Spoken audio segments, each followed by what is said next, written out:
Boa tarde, pessoal. Vamos lá para mais algumas dicas de direito penal para quem está pretendendo prestar o concurso para o Tribunal de Justiça de Santa Catarina. Antes de começar, eu queria dar uma notícia a vocês, que eu estou realizando um sonho. Eu sempre quis, mas nunca me deixaram dar aula completamente pelado. Hoje eu estou realizando esse sonho, da cintura para baixo eu estou completamente nu, mas isso também é de pouca importância, é uma coisa pessoal minha, não prestem muita atenção, não se apeguem a isso. Vamos ao que interessa, que são as nossas dicas de direito penal. Hoje eu vou recuperar com vocês algumas peculiaridades a respeito da tal abolício criminis, da possibilidade da retroação mais benéfica, e vou falar também a respeito do artigo 3º do Código Penal, que disciplina a lei excepcional ou temporária e a sua relação com o tempo. Primeiro, a abolício criminis, que é aquela lei nova que deixa de considerar criminoso um fato que até então era considerado assim pela legislação, é tida pelo artigo 107, inciso 3º do Código Penal, como uma causa de extinção da punibilidade, ou seja, o Estado perde o seu direito de punir. Então, se aparecer na prova alguma questão sobre causa de extinção de punibilidade e aparecer a abolício crimes, vocês podem assinalá-la sem medo de ser feliz ao lado da prescrição, da decadência, da graça, do indulto, da morte da pessoa acusada de praticar o fato. A outra situação que eu preciso dividir com vocês é o entendimento do Supremo Tribunal Federal a respeito da possibilidade de aplicação da lei mais gravosa em determinados fatos, da lei nova mais gravosa. O Supremo Tribunal Federal, quando decide questões reiteradamente, ele dita pequenos enunciados chamados súmulas. Ele tem uma, a 711, a respeito dessa situação da retroação da lei mais gravosa. Ela vai dizer o seguinte, que se aplica a lei mais gravosa em casos de crime permanente ou continuidade delitiva, se quando entrou em vigor a lei mais gravosa, ainda não encerrada a permanência ou ainda estamos em face de um crime continuado. Eu vou explicar em detalhes o que isso significa. Crimes permanentes são aqueles ditos pela doutrina jurídica com execução que se protrai no tempo. O artigo 148 do Código Penal, por exemplo, fala de privar alguém da sua liberdade mediante sequestro ou cárcere privado. Essa execução não é instantânea, você priva a pessoa da liberdade durante um lapso temporal. Se durante esse lapso temporal vier uma lei agravando a pena, que hoje é de 1 a 3 anos, para 10 anos, vai se aplicar essa lei mais gravosa. Crime continuado, por sua vez, se encontra disciplinado no artigo 71 do Código Penal. É uma ficção jurídica, funciona assim, ó.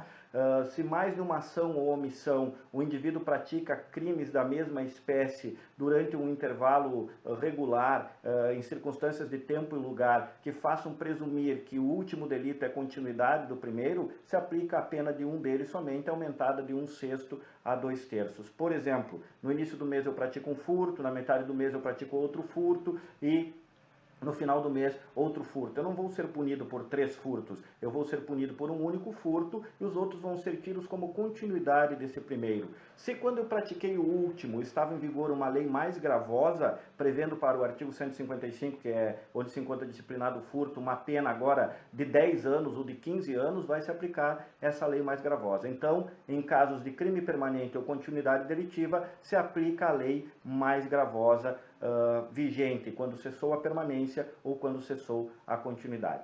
Bem, lei excepcional ou temporária. Uma lei, ela é um fenômeno complexo, envolve a participação de duas partes. Não é a Marcela e o Temer fornicando e deixando sobre o leito presidencial uma lei, se bem que muitas vezes parece que é assim, não é mesmo?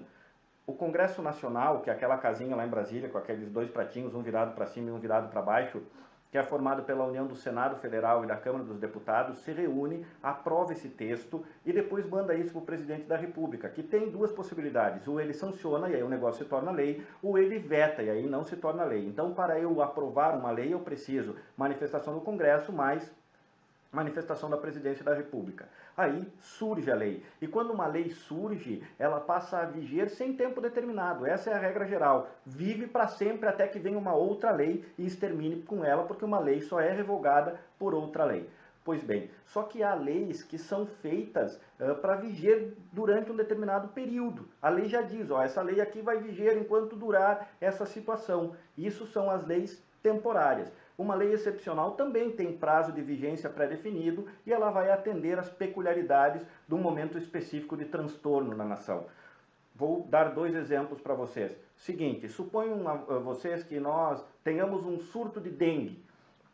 E surge uma lei dizendo, enquanto durar o surto, Todo mundo é obrigado a manter os seus pratinhos de planta, os seus pneus, as suas garrafinhas vazias. Pena para não fazer isso, 2 a 5 anos de cadeia. Essa lei vai viger por 1 ano.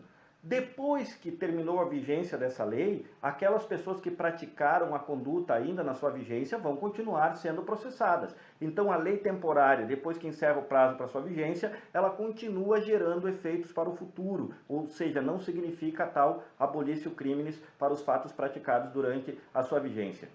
Suponham vocês que essa intervenção militar lá do Rio de Janeiro, ela se espalhe para o Brasil inteiro, né, por uma situação excepcional de violência. O Temer baixa um decreto dizendo agora vamos intervir em todos os estados. E junto com esse decreto, ele determina um toque de recolher, dizendo a partir das 8 horas todo mundo em casa. Quem descumprir esse toque de recolher, pena de 1 a 4 anos. Essa legislação que vai ser feita em decorrência desse estado excepcional, vai ser uma lei excepcional para atender aquele momento de exceção. Vai ter um prazo de vigência específico. Qual prazo? Enquanto durar a situação excepcional. Pessoas que deixarem de se recolher à sua residência nesse período continuarão a ser processadas mesmo depois de terminado o prazo de vigência dessa lei excepcional.